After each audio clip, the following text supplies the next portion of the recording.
Ôi, phắm.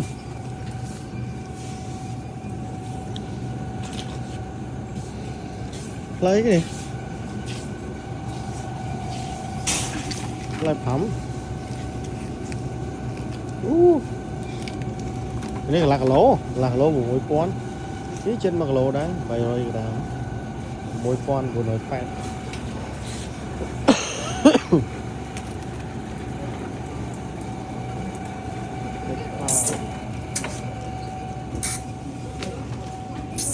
Mình phải sỏi em. Spray, fly một fly cái này. Cái đại chùm hôi oxygen là em.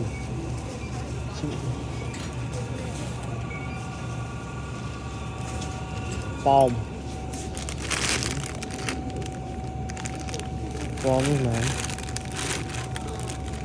mà fly đấy.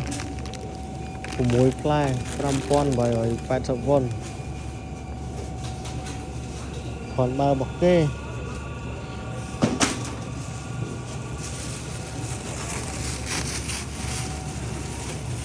Spray nó nhanh nhá.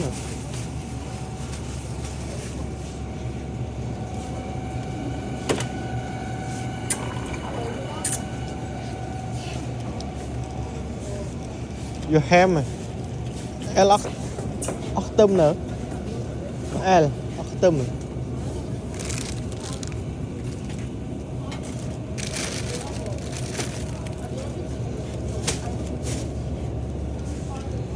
Ôi, pizza.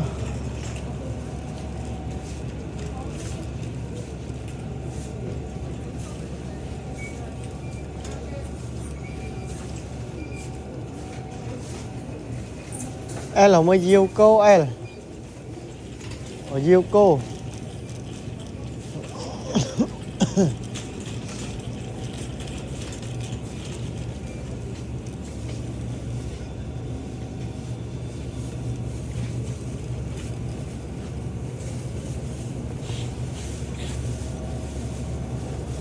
Là ham này.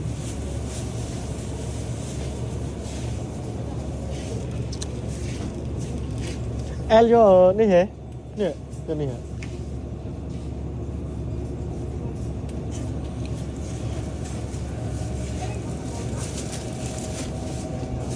Nè tray vậy nè bắt tray L vô hết. Nè. Đây bắt tray á. Nè, 4,000 đó. Bạn ní 5,000. Như giờ 5,000 nè chờ nè. Bây giờ đã. À thế, nhớ đó. Hộp tờ loan nữa.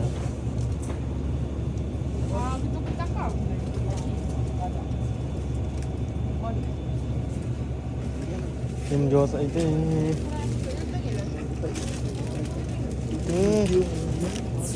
Mình con mình khổm thì phây mơn đấy mà con tinh chẳng hả? Con một sao đong phây mơn chứ. Hơi dương. Nhưng thử đi có cho ấy.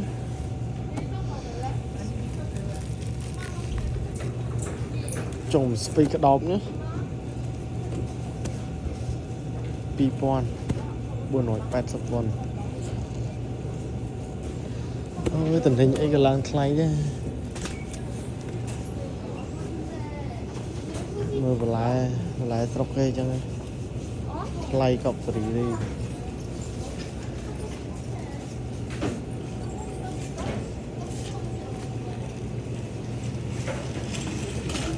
Một tray chùm lại tray này.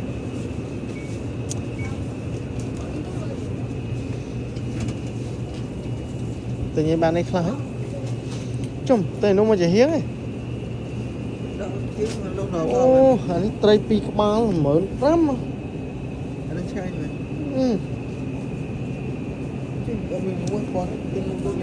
Đi à tray dương của mối pon được muốn ọp bạn. Nè mực man gram lần mượn gram 100g. Ngon hả? Bánh nhâm ấy, bánh hộp thế.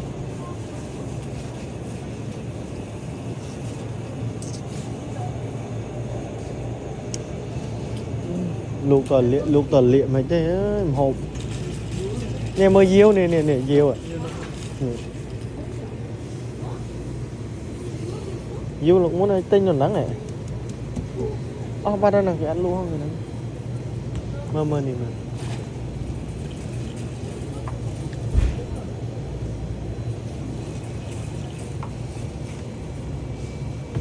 mà đây mơ tu luôn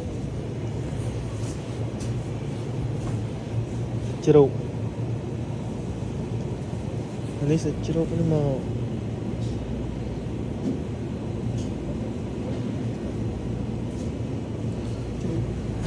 bay rồi kìa mở chiêng này nè diêu cô nồng đông này nè L là mà L ní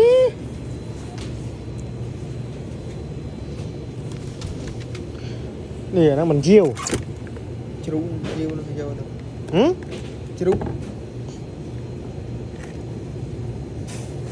nó sẽ chú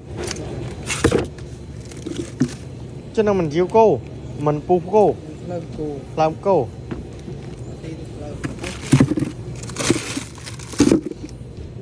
làm cô pí mơn nữa ngọt phèm đọc hiểu lên đó của mỗi mơn mai đó van lạc lộ không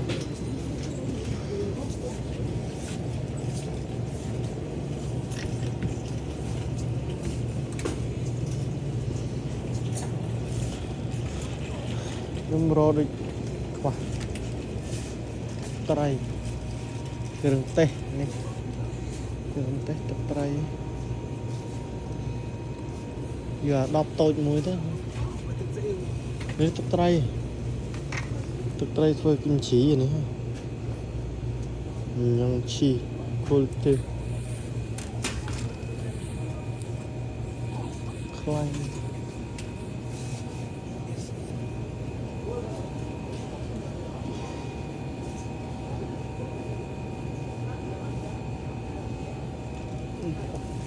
mơ mi von ốc nè mi von sòng thăng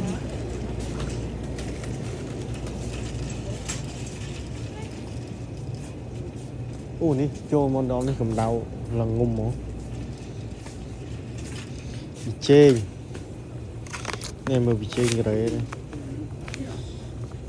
ประมาณ100 กรัมอันนี้250 กรัมตะไลผม1 ปอนด์450 ปอนด์ยังมันก็ชอบ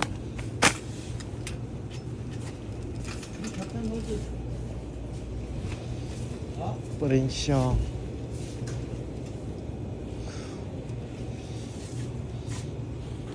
องนี่เพนนาแบรนด์นี่ไหล4 ปอนด์80 ปอนด์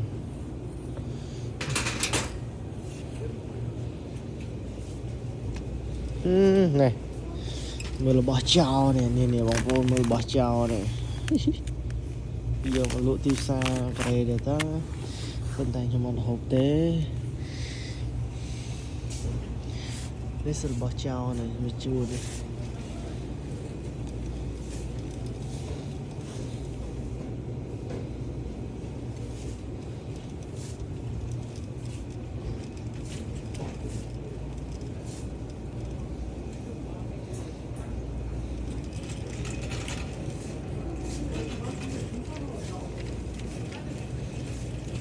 นี่บองบองខ្មែរ đã ចូលចិត្តនំបញ្ចុកនេះនំបញ្ចុកហើយបងប្អូនស្គាល់នំបញ្ចុកនេះនំបញ្ចុកក្រែឆ្ងាញ់ណាស់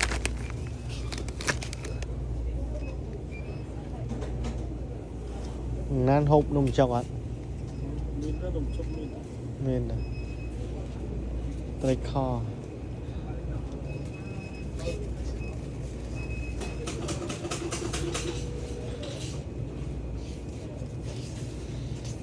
ត្រីខខ្ញុំទិញលើកមុនទិញណាទេពណ៌ក្រហមមកឆ្ងាញ់ហ្នឹង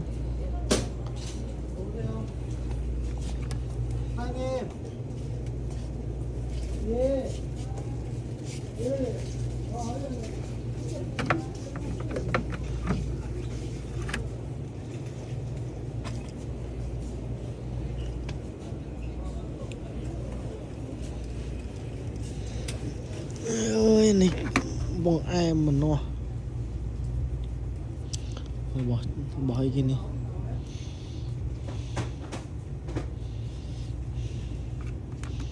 anh ấy mình là không mình ấy chứ đi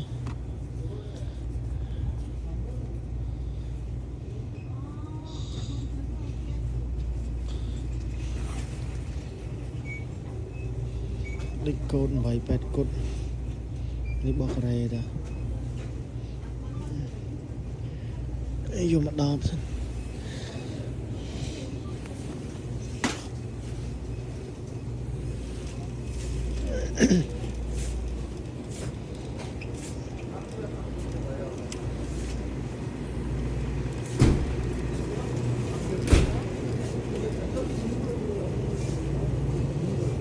ô sợ sạch trâu ai ơi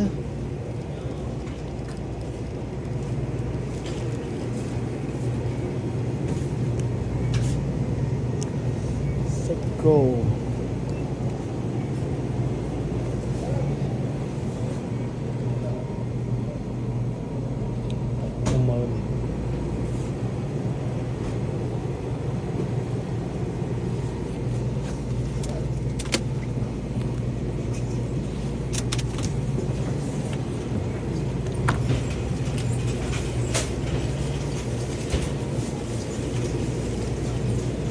chụp món cốc cái thùng này món cốc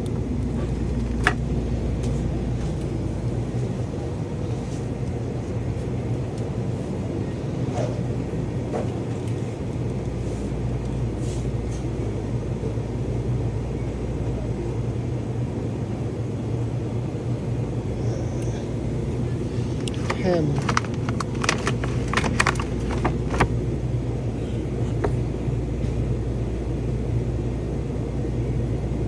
xuân sàng hoa sen cái nông này là em sạch tía buồn quả ấy mà đủ mùi muốn cái đó nằm bày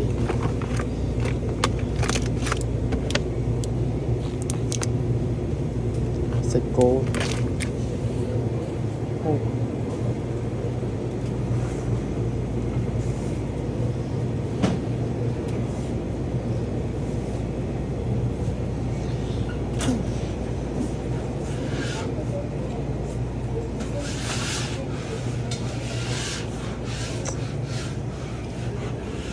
안녕하세요.